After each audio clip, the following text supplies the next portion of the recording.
नमस्कार. Cook with Sonali मराठीजमध्ये तुम्हा सर्वांचे खूप खूप मनापासून स्वागत. तर आज आपण बनवणार आहोत अगदी चमचमीत आणि झणझणीत असं चिकन तंदूर.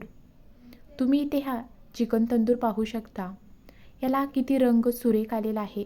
चवीला तर अप्रतिम लागतं आणि सेम हॉटेलच्या चवीचं बनतं. तेही अगदी साध्या सोप्या पद्धतीने आपण घरच्या घरी बनवू शकतो. त्याचबरोबर आपण हे चिकन कुकरमध्ये न शिजवता कढईमध्ये शिजवणार आहोत आणि त्यानंतर आपण चिकन तंदूर बनवणार आहोत. तुम्ही इथे याचा रंग आणि त्याचं जे टेक्स्चर आहे ते पाहू शकता. अगदी छान रसरशीत असं हे तंदूर तयार झालेलं आहे. अगदी हॉटेलमध्ये सुद्धा इतकं रसरशीत ते मिळणार नाही. इतकं जबरदस्त ते घरच्या घरी आपण बनवू शकतो. तर अशाच छान छान रेसिपी पाहण्यासाठी चॅनलला अजून सबस्क्राईब केलं नसेल तर लगेचच चॅनलला सबस्क्राईब करा आणि बेल आयकॉनचे बटन दाबा. त्याचबरोबर चॅनलला हाईप करा. चला तर रेसिपीला सुरुवात करूया. तर इथे तुम्ही पाहू शकता मी इथे तंदूरसाठी 2 चिकनचे पीस घेतलेले आहेत. मला ज्या पद्धतीने चिकनचे पीस हवे होते त्या पद्धतीने व्यवस्थित असे कट करून मिळालेले नाहीत. एक पीस अगदी व्यवस्थित असा कट केलेला होता, पण एक पीस त्यांना व्यवस्थित कट करायला जमला नसावा. तर पहा, असे हे 2 पीस मी इथे घेतलेले आहेत आणि व्यवस्थित असे त्याला चाकूच्या साहाय्याने कट मारून घेतलेत. स्वच्छ धुवून घ्यायचं आहे आणि संपूर्ण पाणी याच्यातील निथळून घ्यायचं आहे. आता आपण याच्यासाठी मसाला बनवून घेऊया. तर त्याच्यासाठी इथे एक मी ताट घेतलेलं आहे. त्या ताटामध्ये वाटीने इथे मी पाव वाटी रोजच्या वापरातील तेल घेतले, पाव चमचा घेतलेली आहे हळद, त्यानंतर 1 चमचा घरगुती लाल तिखट घेतले, अर्धा चमचा बेडगी मिरची पूड घेतले, त्यानंतर 1 चमचा धने पूड, पाव चमचा जिरेपूड घेतले, त्यानंतर चवीनुसार मीठ घालायचं आहे आणि इथे मी 1 चमचा सुहानाचा तंदूर मसाला घेतलेला आहे. त्यानंतर घेतलेला आहे पाव वाटी दही, जास्त आंबट नसावं, 1 चमचा आलं लसूण पेस्ट आणि इथे अर्ध्या लिंबाचा रस घेतलेला आहे. तर आता आपण हे सर्व मसाले छान असे एकजीव होईपर्यंत मिक्स करून घेऊया. शक्यतो तंदूर बनवण्यासाठी आपण जो तंदूर मसाला वापरतो तो आपण पावडरमध्येच वापरावा. त्याची एक छान अशी चव येते. तर इथे मला मिळालेला नव्हता म्हणून जो होता तोच मी वापरलेला आहे. इथे तुम्ही पाहू शकता सर्व मसाले एकजीव केल्यानंतर त्याला रंग किती सुरेख आलेला आहे आणि त्याचं टेक्स्चरही अगदी छान असं तयार झालं आहे. आता इथं आपण एक एक करून हे दोन्ही चिकनचे पीस घेऊन अगदी आतपर्यंत असं बोटाने सर्व जो मसाला आहे तो आपल्याला ह्या चिकनला लावून घ्यायचा आहे. आपण हे जे मसाल्याचं कोटिंग चिकनला लावतो तर ते अगदी व्यवस्थित असं आतपर्यंत जर व्यवस्थित लावून घेतलं तर त्याची एक चव अगदी अप्रतिम लागते.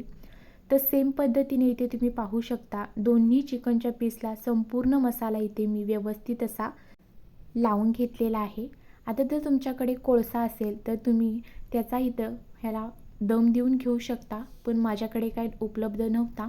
तर आता हे सर्व मसाले लावल्यानंतर झाकण ठेवून जवळजवळ 1 तासभरासाठी हे मॅरिनेट होण्यासाठी असंच बाजूला ठेवायचं आहे. वेळ असेल तर जास्त वेळ ठेवला तरीही चालेल.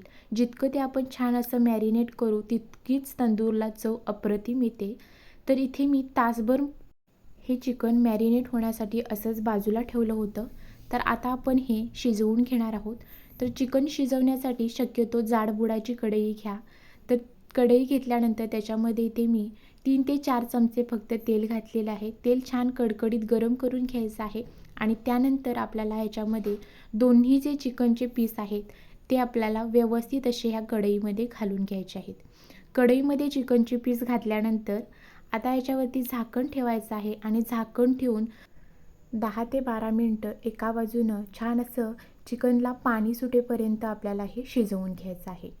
तर जवळजवळ इथे मी 10 ते 12 मिनटं हे जे चिकन आहे ते एका बाजूने शिजवून घेतलं आहे. आता आपण याच्यावरचं झाकण काढूया. झाकण काढल्यानंतर इथे तुम्ही पाहू शकता काय सुरेख ह्या चिकनला रंग आलेला आहे. सुवास तर अप्रतिमच पसरतोय.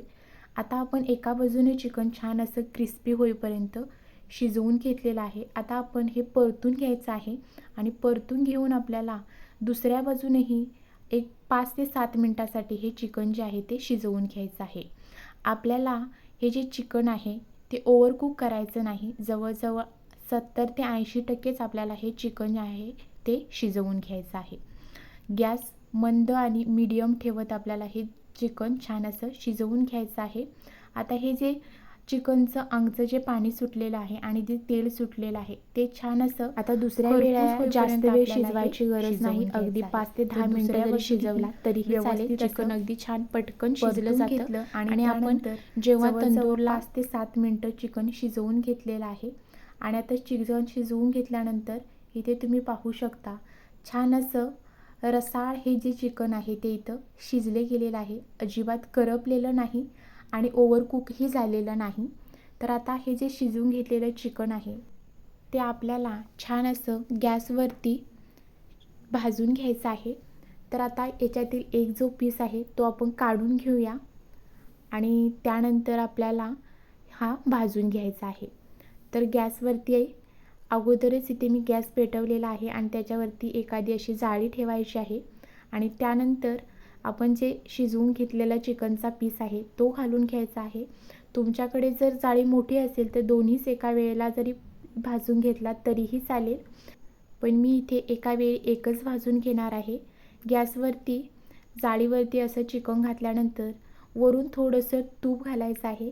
त्याच्यामुळे छान असा एक फ्लेवर ह्या चिकन तंदूरला येतो आणि छान असं अप्रतिम लागतं. आपल्याला जास्तही हे भाजायचं नाही, फक्त एकाच मिनिटभर आपल्याला हे भाजून घ्यायचं आहे. त्यानंतर परतून दुसऱ्या बाजून हे एकाच मिनिटभर आपल्याला भाजून घ्यायचं आहे. अगदी छान असा त्याला रंग सुटेपर्यंत व्यवस्थित असं आलटून पालटून हे आपण चिकन भाजून घेणार आहोत. हे भाजतेवेळी थोडंसं गॅस खराब होतो, पण असं चमचमीत खायचं असेल तर चालतं. तर इथे तुम्ही पाहू शकता जवळजवळ 1 ते 1.5 मिनटं आलटून पालटून छान असं हे चिकन जे आहे ते आपण भाजून घेतलेलं आहे आणि त्याच पद्धतीनं दुसरा जो पीस होता तोही अगदी छान असा परतून दोन्ही बाजूनी व्यवस्थित असा भाजून घेतला आहे आणि तुम्ही याचा रंग पाहू शकता, याचं टेक्स्चर पाहू शकता. अगदी रसरशीत अशी ही चिकन तंदुरी अगदी घरच्या घरी आपण बनवलेली आहे. रेसिपी खूप सोपी आहे, साधी आहे, अगदी कोणीही बनवू शकेल. तुम्हाला जर रेसिपी आवडली असेल तर चॅनलला सबस्क्राईब करा, बेल आयकॉनचे बटन दाबा, जेणेकरून अशाच छान छान रेसिपींचे नोटिफिकेशन तुम्हाला मिळत जाईल आणि तुम्हालाही असे छान छान रेसिपी पाहता येतील. त्याचबरोबर चॅनलला हाईप करा आणि व्हिडिओ जास्तीत जास्त लोकांपर्यंत शेअर करा आणि तुम्हीही तुमच्या घरच्यांना असं रसरशीत चिकन तंदूर एकदा नक्की करून खायला घाला. त्यांनाही नक्की आवडेल आणि तुम्ही जर ही रेसिपी घरी ट्राय केली तर मला कमेंटमध्ये नक्की सांगा. धन्यवाद. भेटूया अशाच व्हिडिओसोबत. Bye bye.